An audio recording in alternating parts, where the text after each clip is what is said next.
Thank you. I'm Eric. I work on Android, open source things, Java libraries, and I'm going to be talking about Moshi. Who here has played with Moshi at all? Okay, cool. Who here has used JSON before? Okay, cool. Yeah, so this is going to be a lot about less Moshi's API and more about how we step from JSON to Moshi and the niceties that Moshi has gained from learnings in JSON. So what is Moshi? It's a JSON serialization library. It has both a streaming and an object mapping API. So you can stream things directly from the socket. You know, you're pulling things off of the network, and then on top of that, it has your friendly abstraction for mapping this data, all these bytes, into your Java data classes or value classes, so that you can use them on the application layer in a friendly way.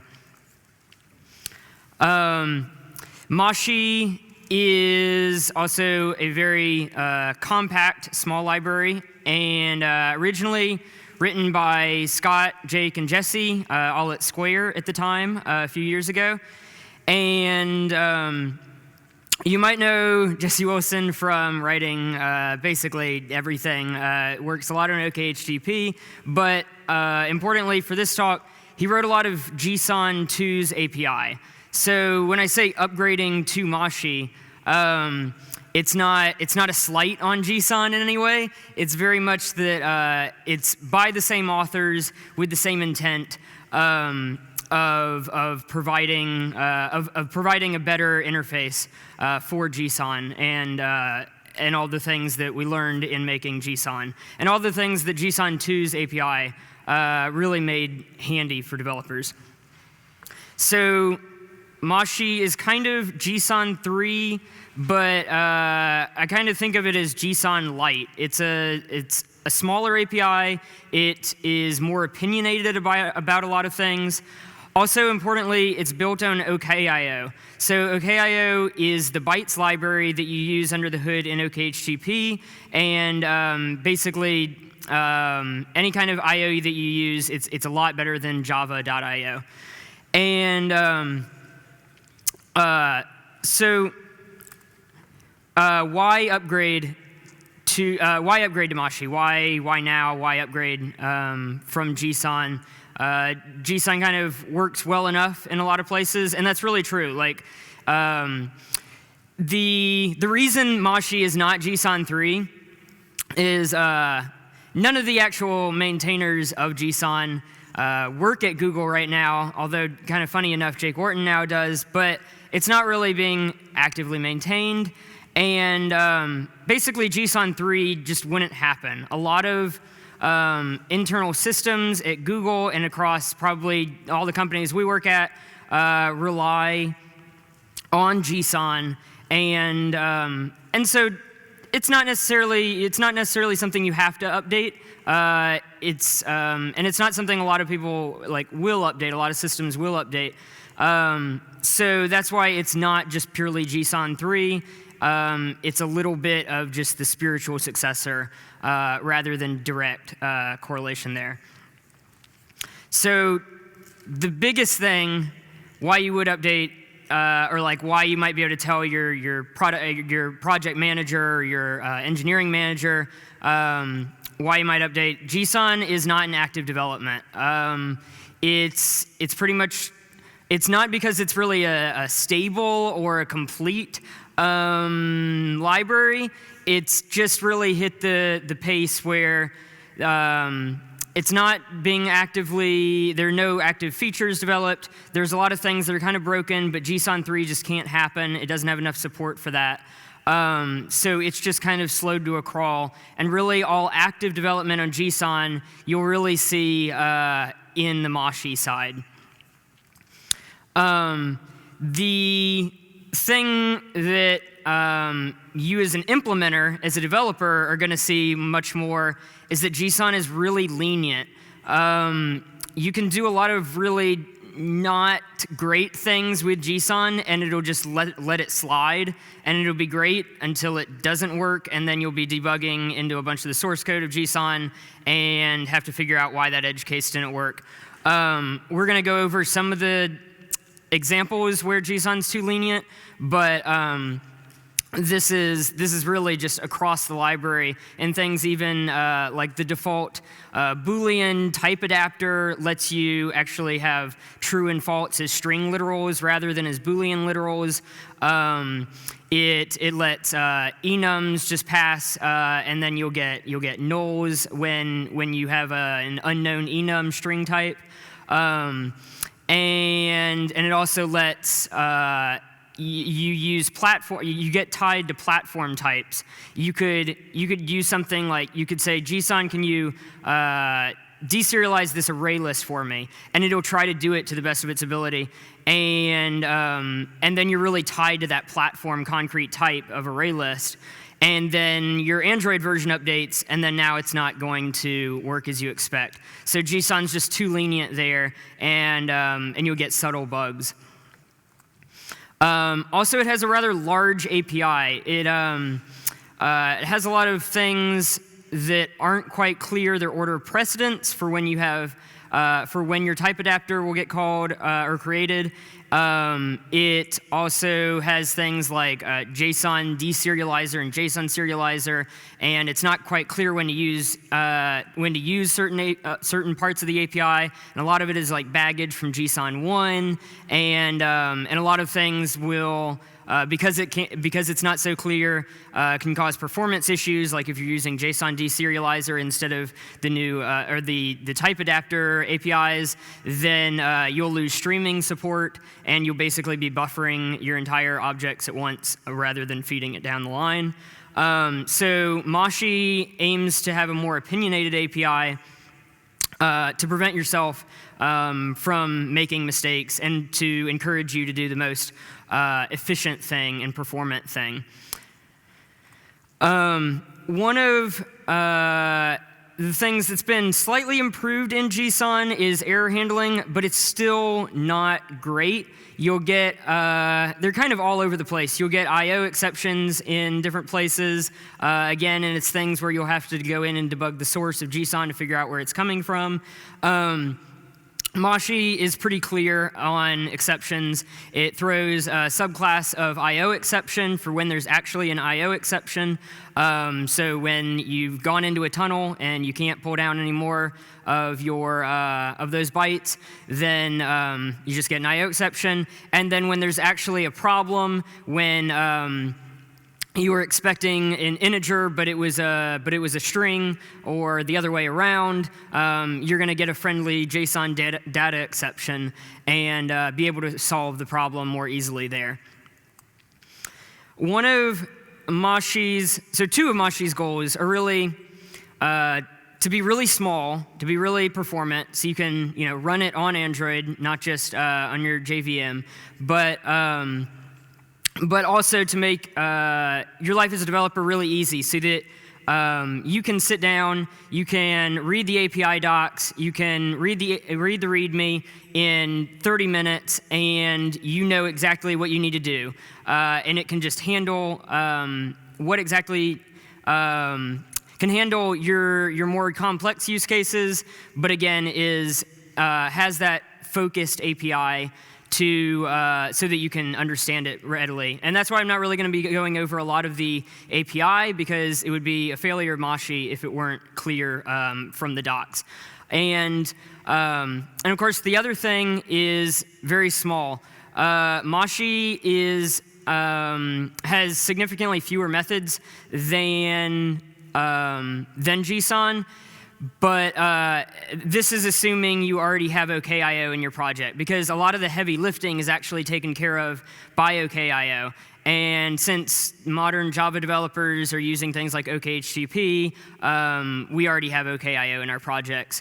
I don't expect this to be really like a game changer, really to be to push somebody over the edge to try Moshi, but it's there. It's slightly smaller. Those sizes are of the deck size that's added to your final binary.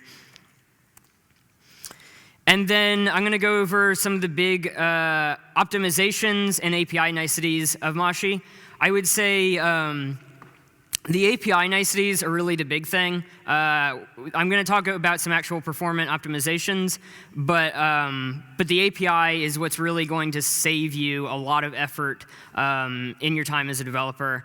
Because, and I consider a lot of the performance to not be as big of a deal, because most of the time when we're using things like Moshi, we're using it on the network, and a lot of the latency from the network just overshadows the performance time of your actual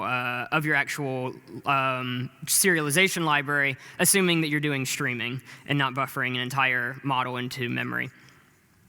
So the big, two big things. The first big thing in Moshi's optimization handbag is saving buffer segments, and it works well with other OKIO users. So if you're using OKHTTP and retrofit, this is really handy because you don't have to have multiple references to the same data, because OKIO actually internally will just share these buffer segments across users of OKIO statically.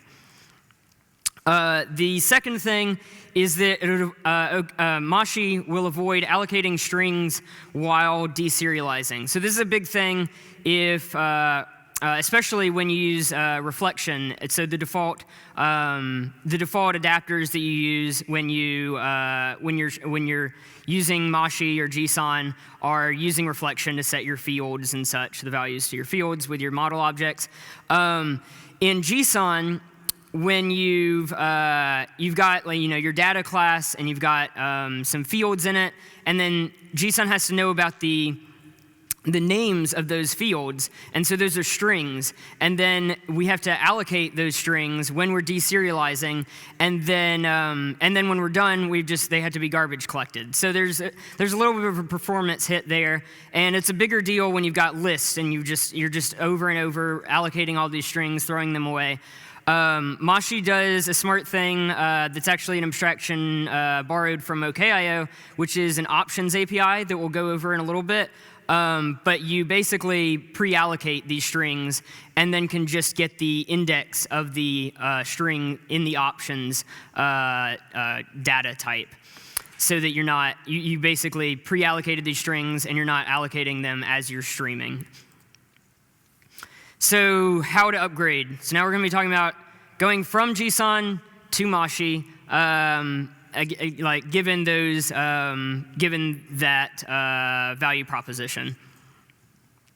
The first thing, I think the plurality of people might notice, is there's no field naming policy. JSON, this is something that I would say is just too lenient of an API, too awkward of an API for that JSON had. This was things like you could most of your JSON, your server's saying, okay, it's snake case probably, and then you as a Java developer go, well, I want it to be camel case, and then you tell JSON, okay, map all of my camel case things to all of my camel case fields to snake case automatically, or kebab case. There are a few different field naming policies. Moshi doesn't have this, and the reason is that it's awkward for maybe mainly just searching. So when your server developer goes in your code base and says, okay, I need to find the _name, now I can't find it. And your server developer doesn't know that you have this weird field naming policy that tells JSON internally to map your camel case to snake case. So then he just doesn't find it across your code base and causes a lot of confusion. He has to contact you, etc. Jesse wrote this almost 2 years ago on your strict naming conventions are a liability. I encourage you to read it. I'll post the slides after the talk. There are going to be a lot of links. And so he covers this, and also it's just kind of a waste of computer time to need to do this. And the bigger, more my opinion, or more of an opinionated take on it, is that I really think it's nice to stay in the domain of the language that you're using. So when you have these Java models that are reflecting your JSON models, I actually think it's nice to stay in whatever your server says, if that's most of the time snake case. And we actually, as Android developers, do this all the time with XML. Our XML layouts, we normally give our view IDs, we do snake case. And even though we reference them in Java, we're not offended by that. We actually see it as an indication that, oh, I'm referencing something that belongs in XML. So this is kind of an approach I've taken. I actually just model my Java models, my Java data classes, based on what the actual JSON naming is. And it's a signal to me as a developer, okay, this is a JSON model. This is what I'm talking about. It's not my database model. It's not really my application model. It's exactly what my JSON says. This doesn't mean that serialized name is gone. So a lot of the times you might have something that's called object, and so without some way of mapping that easily, that would be a huge problem in Java, because we couldn't map our JSON name object to something because it's a protected keyword in Java. So serialized names still exist. This solves the case for if you really need to use camel case, if it's a company policy, your check style or something requires it. You can't use field naming policy, but you can go to every single field and still annotate it with @JSON. And so then the reflective class JSON adapter will look at @JSON and say, okay, this is the real name. Don't use Java's field name here. Use the @JSON. So this is one of the things you'll change if you use @serialized name in JSON. You got to change that to @JSON. For Moshi. That's the name of the annotation to use there. Yeah, and so this is what I said is I personally I encourage other people to try it out. Just to use the domain's naming convention as a reminder of what your data is actually talking about. So the streaming API. This might be a little bit lower level than maybe application developers always deal with, but the good news is it's really the same. JSON actually has a really good API for streaming. The simple JSON reader and JSON writer are very similar in Moshi. Really just have to change your import statements, and you get all the nice read Boolean, begin object, end array, all those very high-level function methods that we use from JSON. It also has a few nice additions. So we're going to talk again about the JSON reader options and also this set fail on unknown the JSON reader adds. Those are the two, I'd say, biggest additions that the streaming API in Moshi has gained over JSON. The JSON reader options, again, prepares strings ahead of time. So you create an options, you just tell it, okay, these are like the keys. These are the keys for my JSON object. These are the field names. And now we've just pre-allocated them once. and then we can read them and then we can read the options directly off the input source. So there's the API. You can select name. This will just grab the next name, and then select string, similar. The result of this will return the index in the options. So if the next string, or if the next name there in our stream is key 1, then it will return 0. If it's key 2, it'll return 1. If it's key 3, it'll return -1. Says we don't have that thing, and you should probably skip the value. Set fail on unknown. This is a really great debugging option. So this basically just tells the JSON reader, next time you try to call skip value, throw a JSON data exception. And you probably don't want this in production code, but when your server developer says, I've got this new API, it's going to give you this data, and you need to show it on this screen or something, you can know that you're actually consuming all of the data that your server developer has given you. So if there's an extra field, you forgot to use the user's last name or something, you're going to find out about it immediately. It's going to say, oh, I tried to skip this value, but really you should have mapped this value to something. Okay, and then object mapping. This is more of what us application developers use. This is the higher level of abstraction where we actually map our JSON to Java models. So the type adapter API is really good, and it's just been renamed for Moshi. It's just called JSON adapter to distinguish itself. Moshi doesn't have a documentation level API. That might be one of the biggest things you first encounter. So the JSON object and the Moshi object, these instances that we use, these are really holders. They're more like caches for our adapters.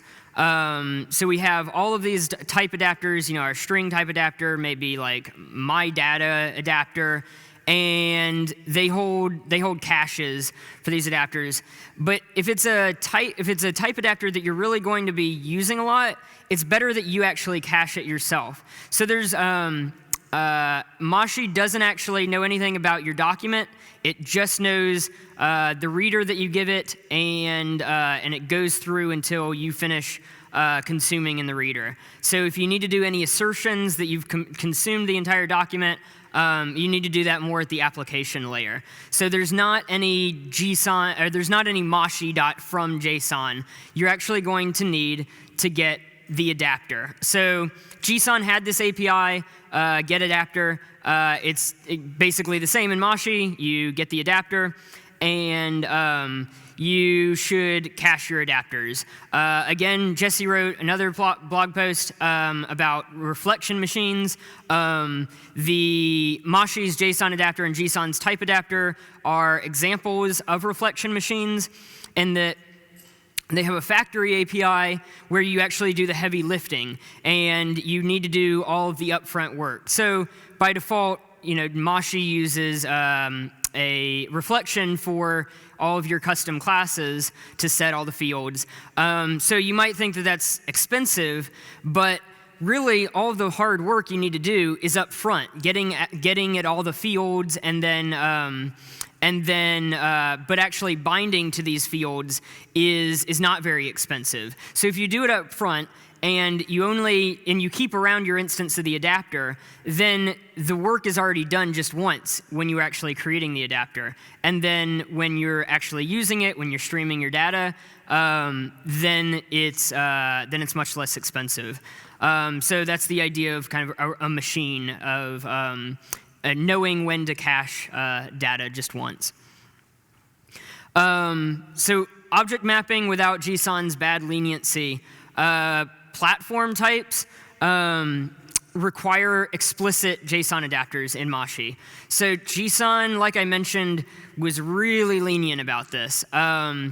If you've ever developed kind of a maybe moderate to more complex application, you've probably run into JSON's weird date formatting. So that's kind of a whole issue on its own.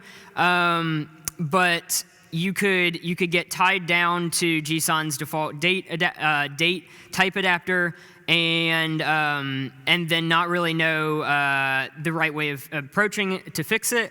So instead, you have to supply explicit adapters.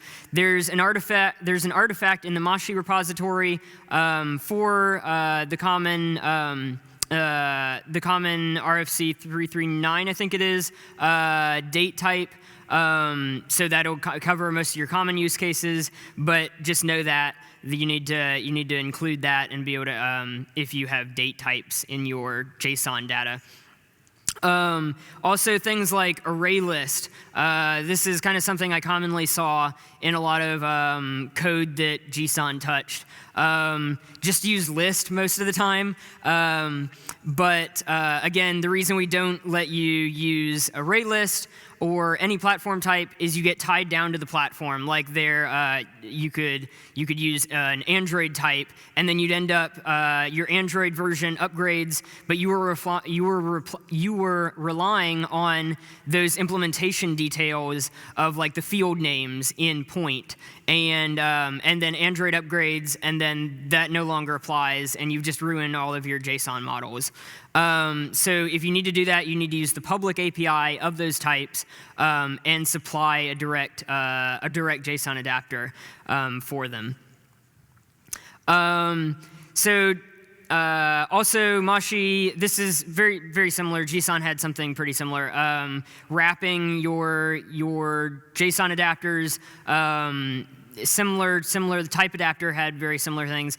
Serialized nulls, so that by default, when you are serializing, if your field maps to something that you just have a null value in, it just doesn't serialize that. It doesn't. But if you tell it to serialize nulls, it'll actually have the field, have the key, and then the value will be the null literal in JSON. Null safe, so yeah, what it sounds like. Lenient, so again, by default, not lenient on a lot of things. Like if you have, but if your server is weird and like maybe it has like a lot of weird HTML escaping or has missing quotation marks where it's supposed to, maybe for the keys in your JSON objects, you'll want lenient on your JSON adapters. Indent, so this is basically, again, kind of a debugging feature. If you need to pretty print your things, you can add in like 4 spaces or add in a tab or something for the indents in pretty printing your JSON.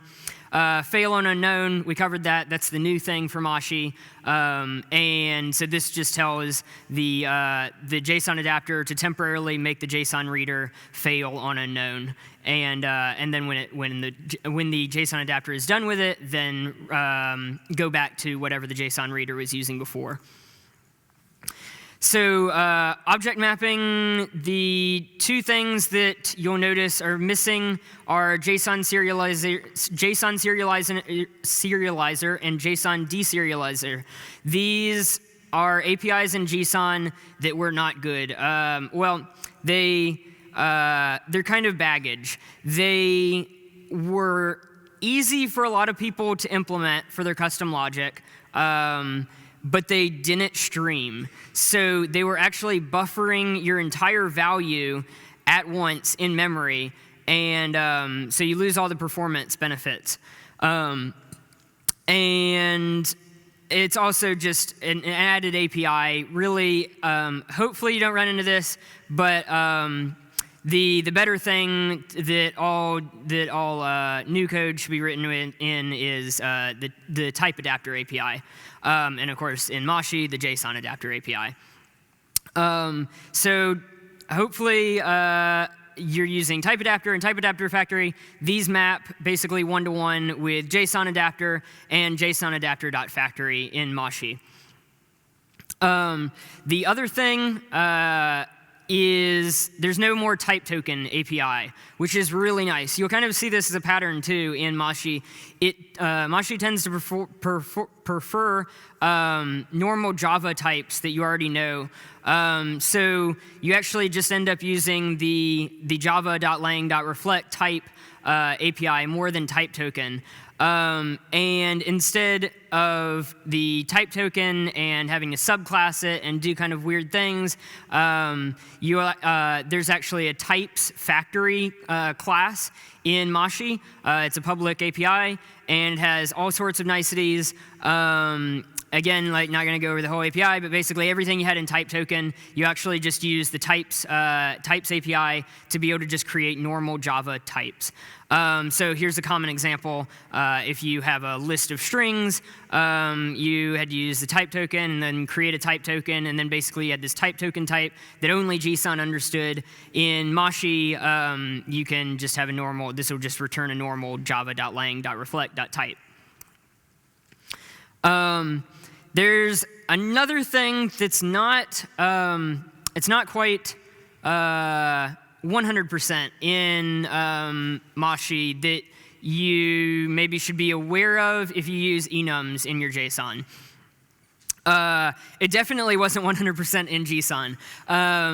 But if you had an unknown type, so your enums, you say they're just strings, but at your application layer, you want to think about them as enums. But in your JSON, obviously they're just strings.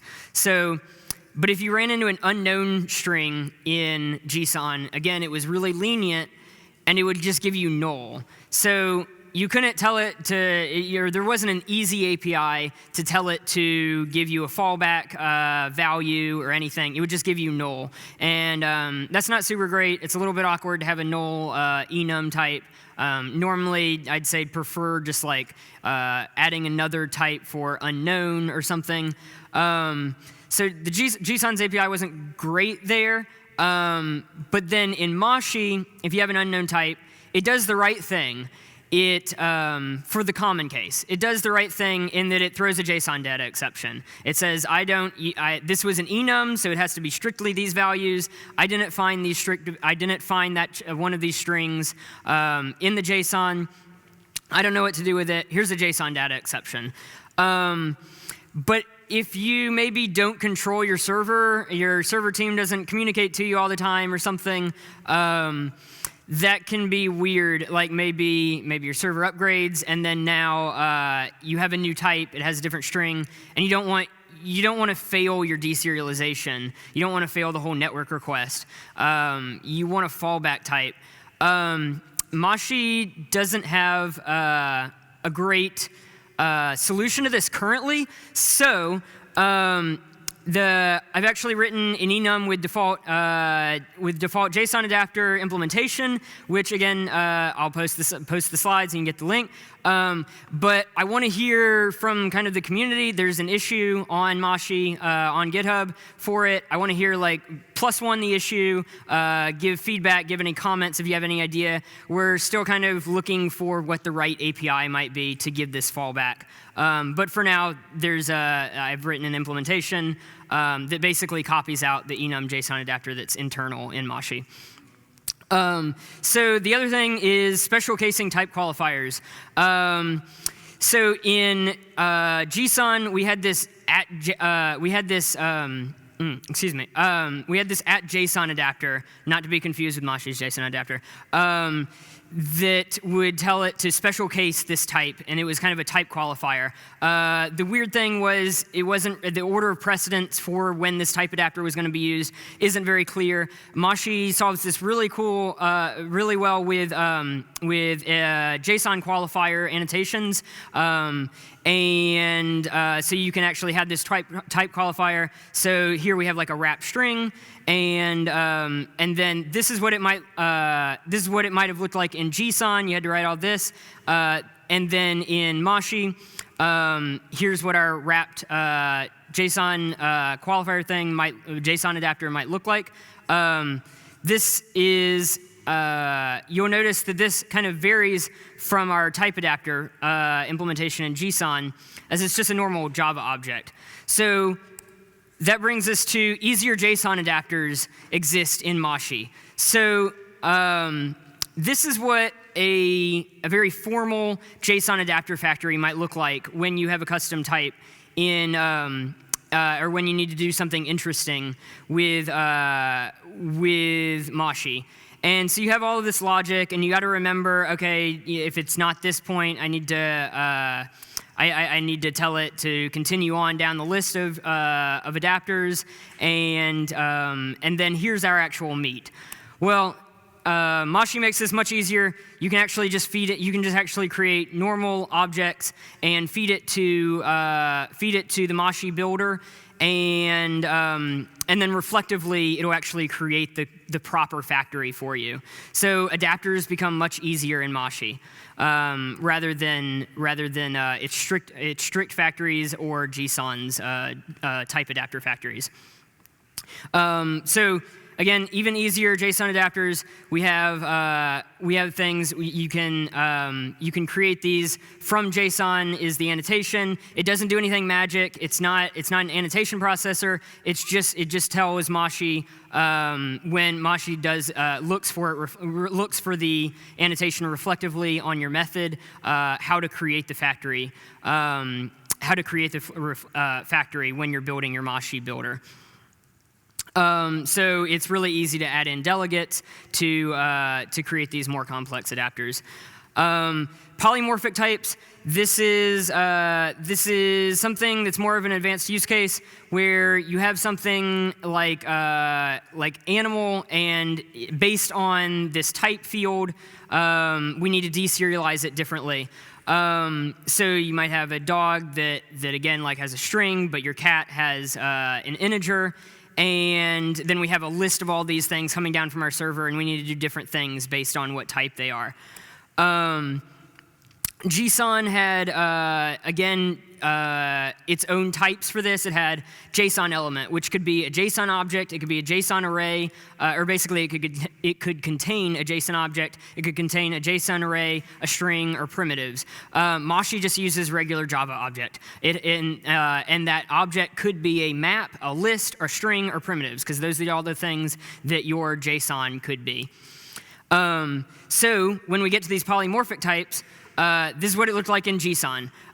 You would read out this the type in your JSON. You'd have to get it as a JSON object, and then in Moshi you would, in JSON, then you would get it as a JSON tree to get the current thing and decide which adapter to delegate to.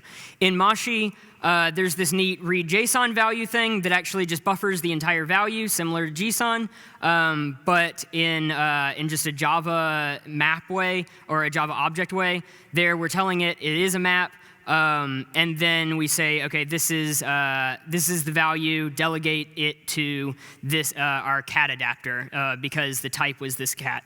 JSON handles the common case with a runtime type adapter factory. Moshi doesn't really have an extra, like a sample API or design for this yet. So again, kind of looking for community contributions or like ideas on what the common use case for that is. Updating piecemeal. This is, again, something you can look at later, but the retrofit makes this really easy because it actually passes down these annotations to its converter factories. So without getting into retrofit's API, there's sample code. You can look at how it's implemented, but this is a really easy way of saying, okay, only new code you deserialize with Moshi. Everything, all of my new endpoints should use Moshi. All of the other endpoints should fall back to JSON. And a quick note, auto value Moshi does it exists. Ryan Harder works on this and others, and it's a basically really simple API. Just remember to have this static method. Even better, you can just have this abstract class, and this will create a factory for all of the types that you've annotated with auto value, and then you just apply this to your Moshi builder.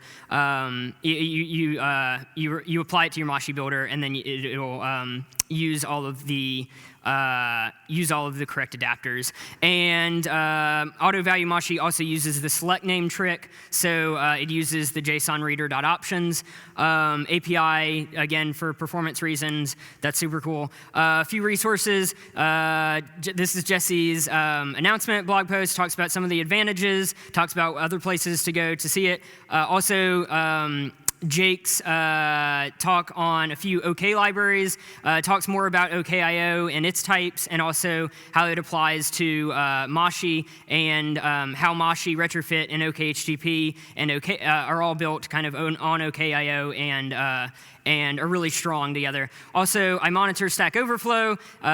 Jesse also, I believe, monitors Stack Overflow most of the time, and so ask any questions there. We try to respond there.